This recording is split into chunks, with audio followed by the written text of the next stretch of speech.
أعوذ بالله من الشيطان الرجيم بسم الله الرحمن ناصر بھائی نے سوال کیا ہے کہ ماہ رمضان کیسے گزاریں۔ محترم ساتھیو، بزرگوں، اللہ رب العزت قرآن پاک کے اندر ارشاد فرماتے ہیں، اعوذ باللہ من الشیطان الرجیم، بسم اللہ الرحمن الرحیم، فمن كان يرجو لقاء ربه فليعمل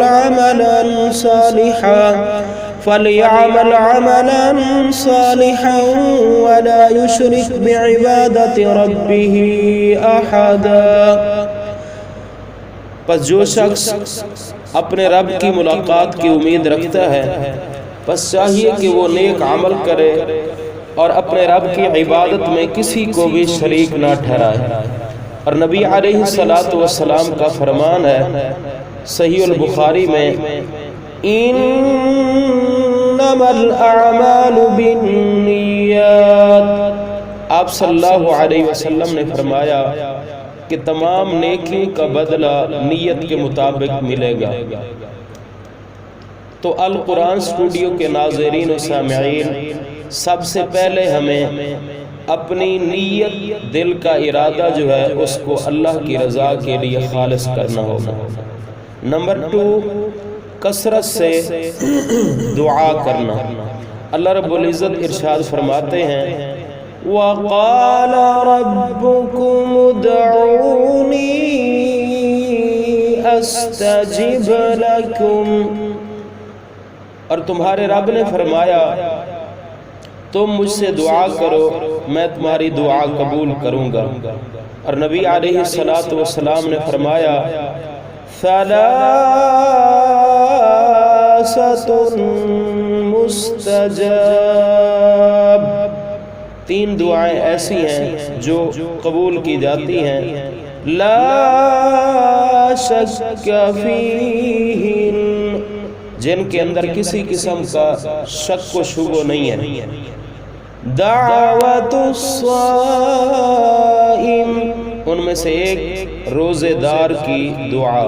تو ہمیں رمضان المبارک میں روزے کی حالت میں کثرت سے دعائیں کرنی چاہیے۔ نمبر 3، کثرت سے صدقہ خیرات کرنا چاہیے۔ اللہ رب العزت ارشاد فرماتے ہیں، والمتصدقین والمتصدقات۔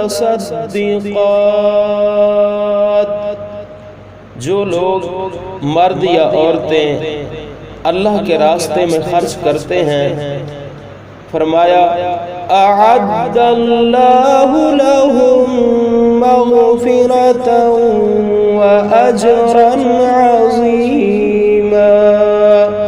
اللہ نے ان کے لیے بہت بڑی بخشش اور عظیم اجر تیار کر رکھا ہے۔ نمبر 4، روزے کی حالت میں اپنی زبان کو کنٹرول میں رکھنا۔ نبی علیہ السلام پر اترنے والا قرآن پاک فرمایا، ما يلفظ من قول الا لديه رقیب وعتید۔ جو بھی شخص اپنی زبان سے کوئی بھی لفظ بولتا ہے تو اس کو ایک مقرر فرشتہ لکھ لیتا ہے۔ اور نبی علیہ السلام نے فرمایا، من لم يدع قول الزور والعمل۔ جو شخص روزے کی حالت میں بری باتیں نہ چھوڑے اور برے کام نہ چھوڑے، فَلَيْسَ لِلَّهِ حَاجَةٌ، فرمایا اللہ رب العزت کو ایسے شخص کے روزے کی کوئی ضرورت نہیں ہے۔ نمبر 4، کھانا کھلانا۔ اللہ رب العزت فرماتے ہیں، وَيُطْعِمُونَ الطَّعَامَ عَلَى حُبِّهِ مِسْكِينًا وَيَتِيمًا وَأَسِيرًا۔ فرمایا کھانے کو پسند کرنے کے باوجود میرے نیک بندے جو ہیں مسکینوں، یتیموں اور قیدیوں کو کھانا کھلاتے۔ تو اس آیت میں اللہ رب العزت نے محبوب ترین کھانا ہونے کے باوجود، ضرورت ہونے کے باوجود مسکینوں، یتیموں اور قیدیوں کو کھانا کھلانے والوں کو جنت کی بشارت دی۔ نمبر 5، اپنے پچھلے گناہوں کا اعتراف کر کے نادم اور شرمندہ ہو کے گناہوں سے رک جانا اور توبہ طائب ہونا۔ اللہ رب العزت فرماتے ہیں إِلَّا مَن تَابَ وَآمَنَ وَعَمِلَ صَالِحًا فَأُولَئِكَ يُبَدِّلُ اللَّهُ سَيِّئَاتِهِمْ حَسَنَاتٍ وَكَانَ اللَّهُ غَفُورًا رَحِيمًا۔ مگر وہ بندہ جو توبہ کر لے اور ایمان لے آئے اور اچھے عمل کرے، پس یہی وہ لوگ ہیں جن کے گناہوں کو اللہ نیکیوں سے بدل دیتے ہیں، اور اللہ پاک بے حد معاف کرنے والے، بے حد رحم کرنے والے۔ اسی طرح رمضان المبارک میں اور رمضان کے آنے سے پہلے ہی اپنے دل کو بغض، کینے، حسد سے صاف اور ستھرا کر لینا۔ حضرت عبداللہ بن مسعود رضی اللہ تعالی عنہ سے کسی نے پوچھا کہ ماہ رمضان کا تم کس طرح استقبال کرتے تھے؟ انہوں نے فرمایا کہ اگر کسی شخص کے دل کے اندر دوسرے بھائی کے بارے میں ذرہ برابر بھی کینہ یا بغض، حسد ہوتا تو وہ شخص رمضان کا چاند دیکھ کر کبھی بھی خوشی نہ مناتا۔ لیکن عجیب بات ہے کہ آج کل کے مسلمان دل کے اندر دوسروں کے بارے میں بغض، کینہ، حسد رکھتے ہیں، اور پھر رمضان المبارک کے اندر اللہ کے حقوق کے اندر، نوافل کے اندر آگے بڑھنے کی کوشش کرتے ہیں۔ تو سب سے پہلے ہمیں اپنے دل کو بغض، کینے اور حسد سے پاک کرنا ہوگا۔ اللہ رب العزت فرماتے ہیں رَبَّنَا اغْفِرْ لَنَا وَلِإِخْوَانِنَا الَّذِينَ سَبَقُونَا بِالْإِيمَانِ وَلَا تَجْعَلْ فِي قُلُوبِنَا غِلًّا لِّلَّذِينَ آمَنُوا رَبَّنَا إِنَّكَ رَءُوفٌ رَحِيمٌ۔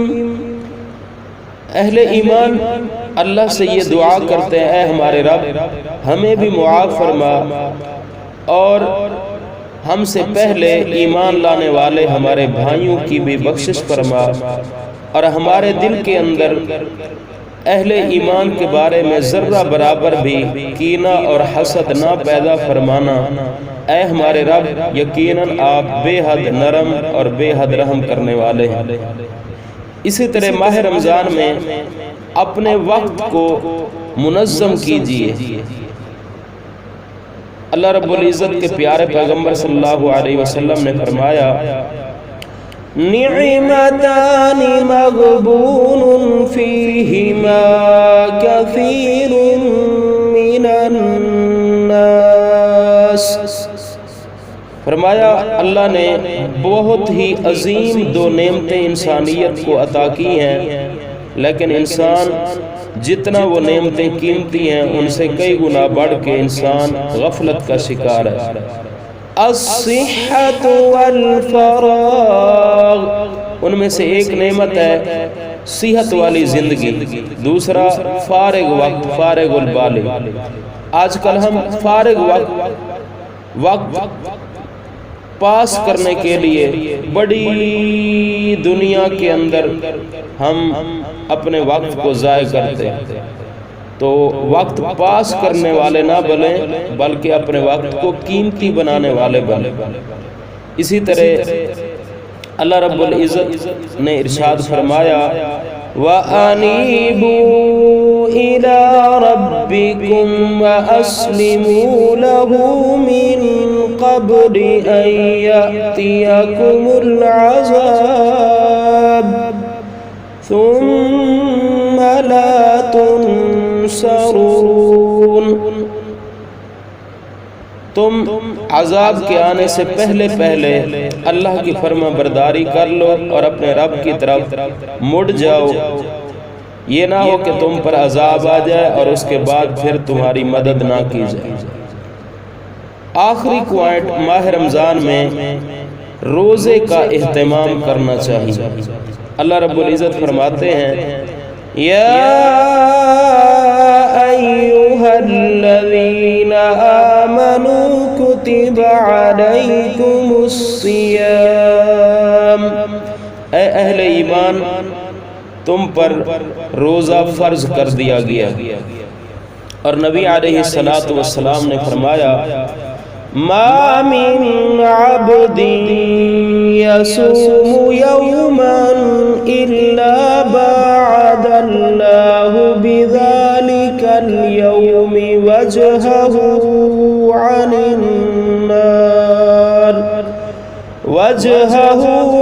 النار 70 خريفا۔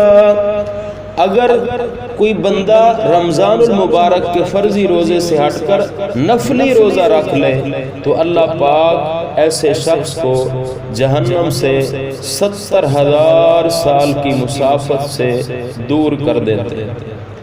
یہ تو ہے نفلی روزہ، لیکن فرضی روزہ اللہ پاک فرماتے ہیں، حدیث قدسی ہے الصوم لی وَأَنَا أَجْزِي بِهِ، کہ باقی جتنی نیکی ہیں، جتنی نیکی ہیں، تلاوت ہے، نماز ہے، حج ہے، زکوٰۃ ہے، تمام نیکیوں کا اجر میں اللہ رب العزت فرشتوں کو کہتا ہوں کہ اتنا اجر لکھ دو جی۔ لیکن ماہ رمضان کا روزہ یہ صرف اور صرف خاص طور پر بندے نے مجھے اللہ کی رضا کے لیے رکھا ہے۔ اللہ فرماتے ہیں اے فرشتوں اس کا اجر بھی میں خود اپنے بندے کو عطا کروں گا۔